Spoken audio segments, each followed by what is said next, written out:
नमस्कार विद्यार्थियों। देखिए, पिछले वीडियो तक हमने पत्र प्रारूप के बारे में हमने चर्चा की, जिसके अंतर्गत हमने 5 प्रकार के पत्र प्रारूप हमने पढ़े, उनका हमने प्रश्नों के द्वारा अभ्यास भी किया। 5 प्रकार के पत्र, पहला सरकारी, दूसरा ज्ञापन, तीसरा निविदा, चौथा विज्ञप्ति और पांचवा हमने पढ़ा अधिसूचना। एक टॉपिक हमने कंप्लीट कर लिया पत्र प्रारूप का। आज से हम एक नया टॉपिक ले रहे हैं, जो कि हमारी पुस्तक है संवाद सेतु।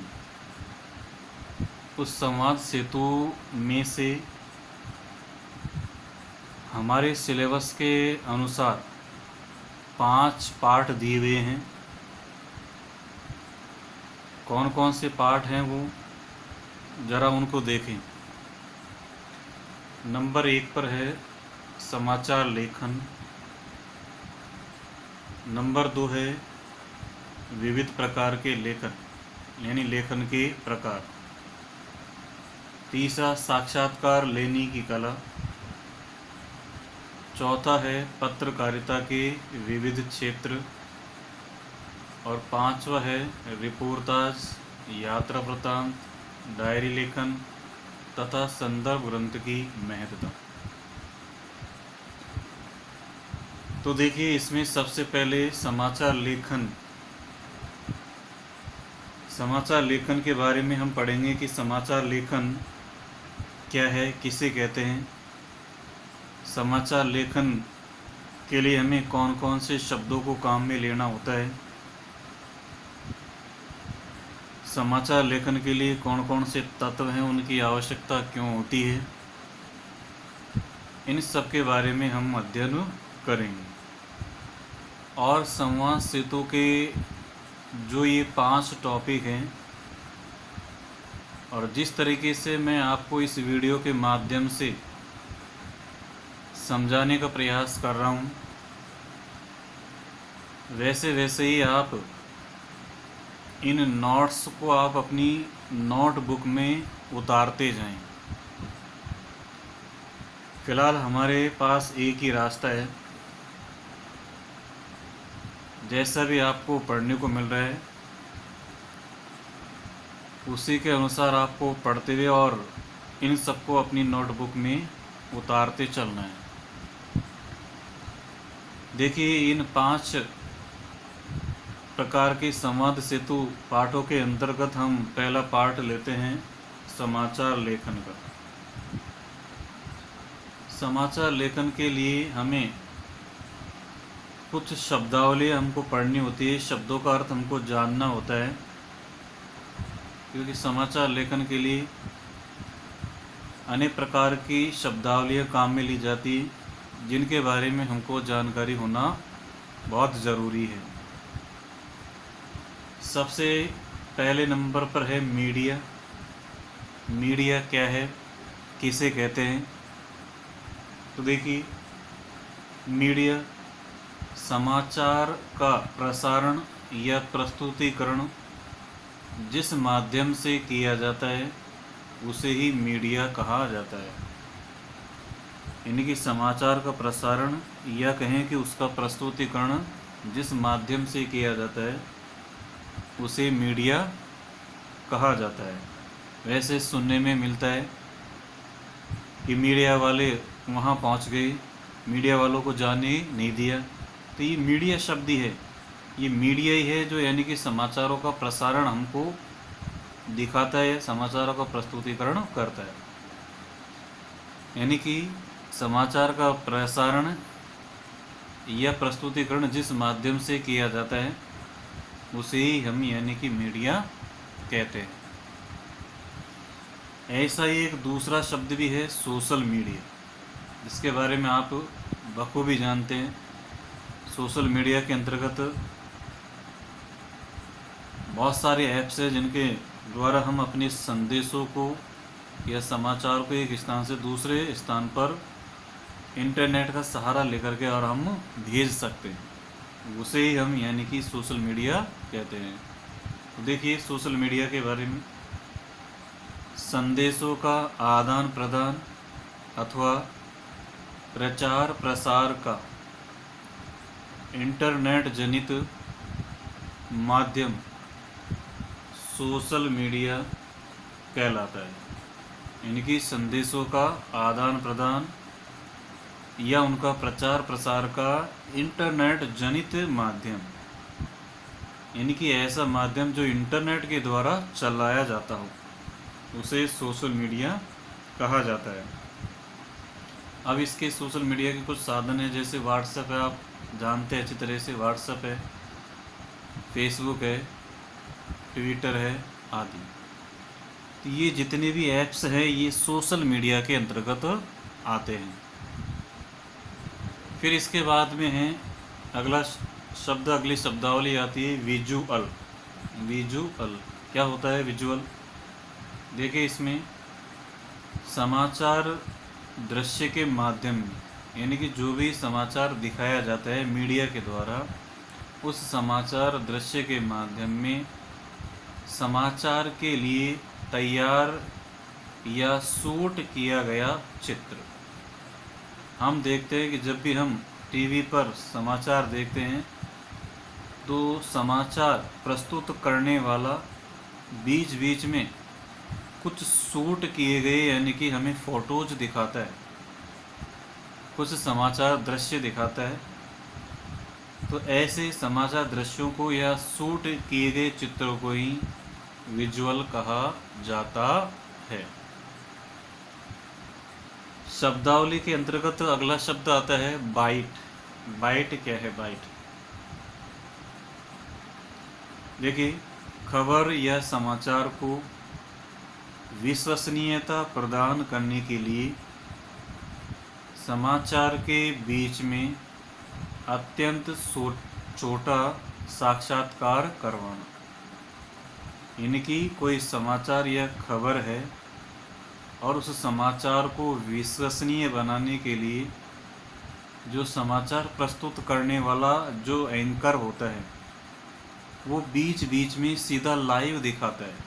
यानी कि किसी भी खबर को जो वो प्रस्तुत करता है और अपनी खबर को विश्वसनीय बनाने के लिए वो सीधा, यानी कि सीधा लाइव बातचीत करवाता है, लाइव उस घटनाक्रम को यानी कि दिखाने का प्रयास करता है, उसे ही यानी कि बाइट कहा जाता है। तो देखिए, खबर या समाचार को विश्वसनीयता यानी कि प्रामाणिकता प्रदान करने के लिए समाचार के बीच में अत्यंत छोटा साक्षात्कार करवाया जाता है, उसे ही बाइट कहा जाता है। फिर अगला शब्द आता है बुलेटिन। नाम सुन रखा है हमने सभी ने कि बुलेटिन है। 7 बजे के बुलेटिन पर देखिए, 8 बजे के बुलेटिन पर देखो। तो क्या होता है बुलेटिन? देखिए, समाचार के श्रव्य दृश्य माध्यमों में, समाचार के श्रव्य दृश्य माध्यमों में लगभग आधे घंटे तक चलने वाला समाचार या खबर ही बुलेटिन कहलाता है। यानी कि जब समाचारों का प्रस्तुतिकरण होता है और समाचार को श्रव्य और दृश्य माध्यमों में लगभग आधे घंटे तक वो समाचार चलते रहते हैं या 1 घंटे तक वो समाचार की प्रक्रिया चलती रहती है, तो उस प्रक्रिया को ही, उस समाचार या खबर की प्रक्रिया को ही बुलेटिन कहा जाता है। आपने टीवी चैनलों पर देखा होगा कि आज रात यानी कि 7 बजे रजत शर्मा के साथ खास बुलेटिन देखिए, तो उसे हम यानी कि क्या कहते हैं? बुलेटिन कहते हैं। अगला शब्द एक और हमको सुनने को पढ़ने को मिलता है साइबर। नाम आपने भी सुन रखा होगा, साइबर। साइबर से तात्पर्य होता है कि जहाँ यानी कि इंटरनेट जनित गतिविधियाँ चलती हैं, कि जहाँ पर इंटरनेट का यानी कि प्रयोग किया जाता है, या इंटरनेट की, साधारण सी भाषा में कहें, इंटरनेट की यानी कि दुकान,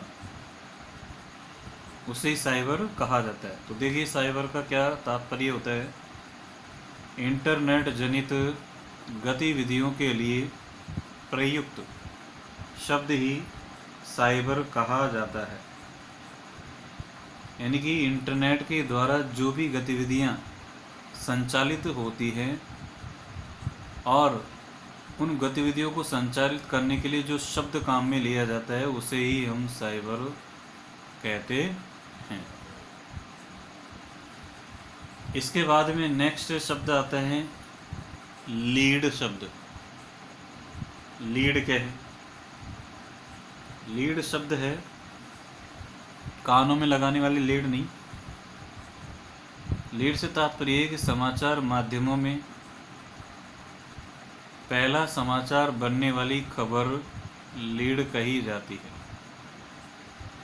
यानी समाचार प्रस्तुत करने के साथ ही जो आधे घंटे का बुलेटिन समाचार का चलता है, 1 घंटे का समाचार का बुलेटिन चलता है, तो उस आधे घंटे के समाचार में या उस 1 घंटे के समाचार के बुलेटिन में जो खबर यानी कि सबसे पहले या सबसे ऊपर रखी जाती है या सबसे पहले सुनाई जाती है, सबसे पहले दिखाई जाती है, ऐसे समाचार को ही यानी कि लीड नाम दे दिया जाता है।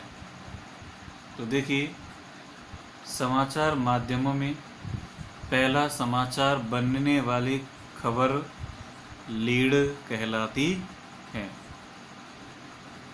तो इस प्रकार से समाचार लेखन से संबंधित कुछ शब्दावली हम रूबरू है कि मीडिया क्या है, सोशल मीडिया क्या होता है, विजुअल क्या है, बाइट किसे कहते हैं, बुलेटिन किसे कहते हैं, साइबर क्या होता है और लीड किसे कहते हैं। तो ये सारी जो समाचार लेखन की ये सारी शब्दावलियां हैं जो कि एक समाचार लेखन के लिए बार बार से में प्रयोग में ली जाती हैं।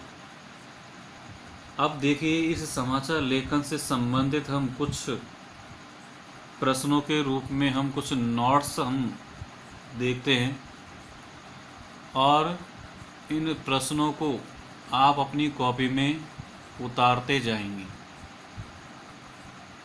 देखिए प्रश्न पहला है और ये परीक्षा के अंतर्गत आया हुआ भी प्रश्न है कि समाचार लेखन के लिए 6 ककार या इनको ही कहा जाता है तत्व, समाचार लिखने के लिए कौन कौन से तत्व होते हैं और ये तत्व क्यों आवश्यक हैं। यानी कि समाचार लिखने के लिए 6 प्रकार के तत्वों की हमें आवश्यकता पड़ती है और इन तत्वों को ही हम यानी कि कहते हैं 6 ककार। और इन तत्वों की हमें समाचार लेखन में आवश्यकता क्यों होती है।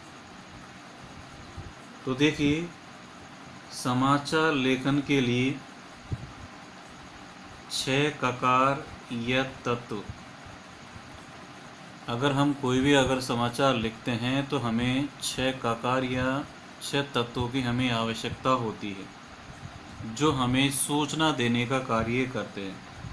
यानी समाचार लेखन के अंतर्गत जो 6 ककार माने जाते हैं, 6 तत्व कहे जाते हैं, ये तत्व हमें सूचना देने का कार्य करते हैं और इन 6 तत्वों को ही हम समाचार के अंतर्गत यानी कि 6 ककार कहते हैं। तो देखिए समाचार लेखन के लिए 6 ककार या 6 तत्व सूचना देने का कार्य करते हैं। ये 6 ककार निम्न रूप से हैं। अभी 6 तत्व कौन कौन से हैं, ये 6 ककार कौन कौन से हैं, जैसे है क्या, कब, किसे, क्यों, कहाँ, कैसे। ये 6 ककार है। ये 6 ककार ये 6 तत्व हैं, इनके द्वारा यानी कि सूचनाएं प्राप्त की जाती है। जैसे कि हमें कोई समाचार तैयार करना होता है तो हमें ज़रूरत पड़ती है कि क्या हुआ, तो हाँ, क्या के द्वारा हमें यानी कि समाचार से संबंधित जानकारी मिलती है। कब हुआ, कैसे हुआ, किसे हुआ, क्यों हुआ, कहाँ पर घटना घटित हुई, ये घटना कैसे घटी। तो ये समाचार तैयार करने के लिए, समाचार लिखने के लिए 6 ककार है। कौन कौन से हैं? क्या, कब, किसे, क्यों, कहाँ, कैसे।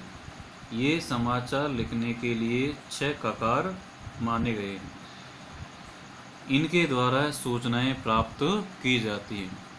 अगर ये 6 ककार अगर नहीं हो तो यानी कि समाचार तैयार नहीं किया जा सकता या समाचार लिखने वाले को सूचनाएं प्राप्त नहीं हो पाएंगी। तो ये 6 ककार है। क्या, कब, किसे, क्यों, कहाँ, कैसे आदि के द्वारा सूचनाएं प्राप्त की जाती हैं। अब ये क्यों आवश्यक है? ये इसलिए आवश्यक है क्योंकि इन बिंदुओं के द्वारा समाचार को प्रभावी व पूर्ण बनाया जाता है। यानी समाचार लेखन के लिए जो 6 ये तत्व हैं जिन्हें हम 6 ककार कहते हैं, इनकी समाचार लेखन के लिए आवश्यकता इसलिए पड़ती है क्योंकि इन 6 ककारों के द्वारा ही या इन तत्वों के द्वारा या इन बिंदुओं के द्वारा ही समाचार को प्रभावी और पूर्ण बनाया जाता है। तो देखिए, अब तक हमने पढ़ा कि समाचार लेखन के लिए कौन कौन सी शब्दावली काम में ली जाती है। पहले मीडिया, फिर सोशल मीडिया क्या होता है, विजुअल क्या होता है, बाइट क्या होता है, बुलेटिन किसे कहते हैं, साइबर क्या होता है और लीड क्या होता है। उसके बाद में हमने एक प्रश्न देखा कि समाचार लेखन के लिए 6 ककार या 6 तत्व कौन कौन से होते हैं और ये क्यों आवश्यक हैं। तो हमने पढ़ा कि समाचार लेखन के लिए 6 ककार या 6 तत्व है, वो सूचना देने का कार्य करते हैं। और ये 6 ककार भी हमने पढ़े कौन कौन से हैं। क्या, कब, किसे, क्यों, कहाँ, कैसे आदि के द्वारा सूचनाएं प्राप्त की जाती हैं।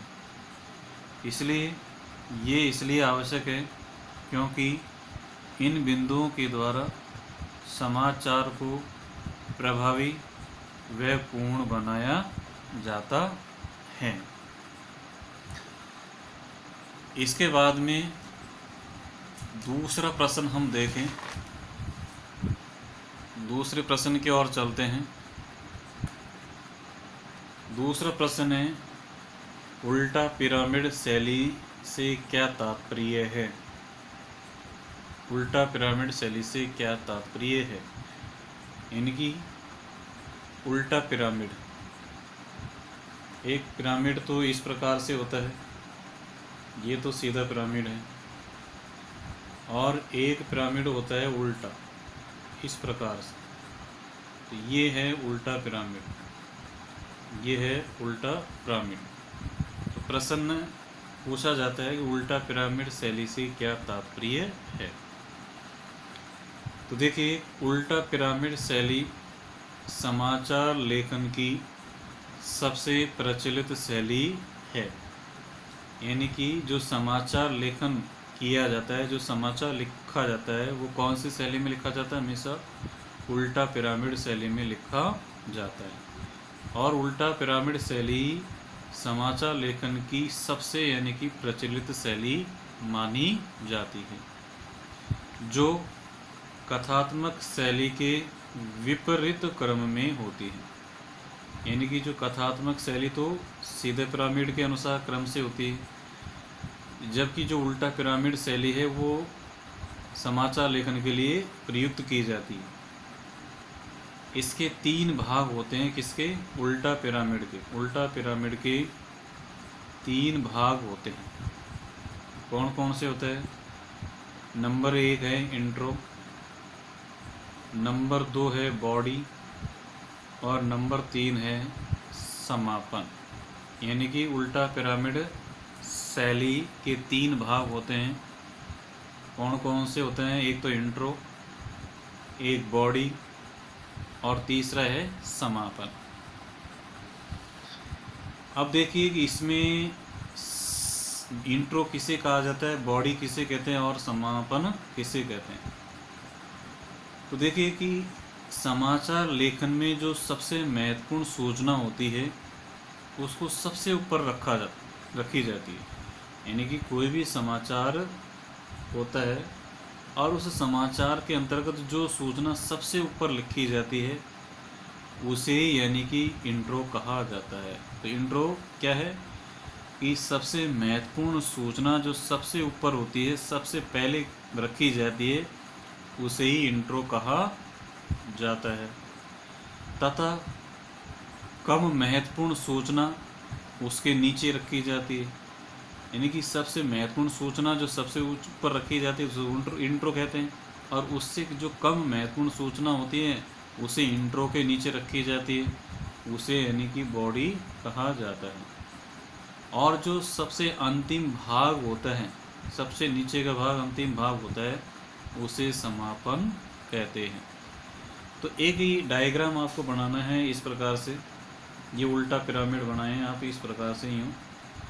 तो इसमें जो सबसे महत्वपूर्ण जो सूचना होती है उसको सबसे ऊपर रखा जाएगा यहाँ, और इसको कहा जाएगा इंट्रो।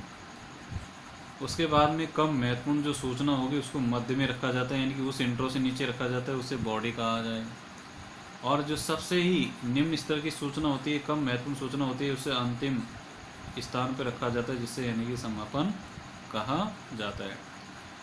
तो आज हमने समाचार लेखन से यानी कि संबंधित शब्दावली पढ़ी और इनसे संबंधित 2 प्रश्नों का हमने अभ्यास किया है। शेष प्रश्नों का अभ्यास हम अगले वीडियो के अंतर्गत करेंगे। तब तक के लिए धन्यवाद।